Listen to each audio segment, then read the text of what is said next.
Assalamu alaikum jama'a masu sauraro, barkanmu da waraka, kana barkanmu da sake kasancewa a wannan tasha ta mai suna Hausa Magic TV. Tashar da kan zagaya lungu da saƙo domin kawo muku labarai na gida da ma duniya baki ɗaya. Sai dai kar ka manta mai sauraro ka danna mana alamar subscribe da ƙararrawar sanarwa domin ta hanyar haka ne kawai za ka kasance da shirye-shiryenmu da zarar mun ɗaura. Wasu Hausawa sun ce suna zaman ɗarɗar a Ibadan, jihar Oyo, bayan rikicin da ya ɓarke tsakanin wasu 'yan kasuwa da Yarabawa a kasuwar Sasa. Mazauna yankin sun shaida wa Hausa Magic TV cewa mutum 5 ne suka rasa rayuwarsu baya da rikicin da ya samo asali tun ranar Alhamis.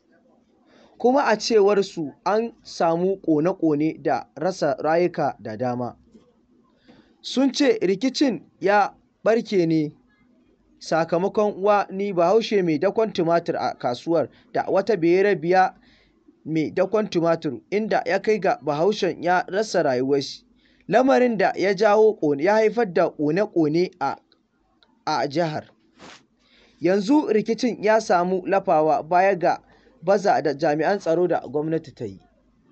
Ƙarshen rahoton namu kenan, kar ka manta mai sauraro ka danna mana alamar subscribe da ƙararrawar sanarwa.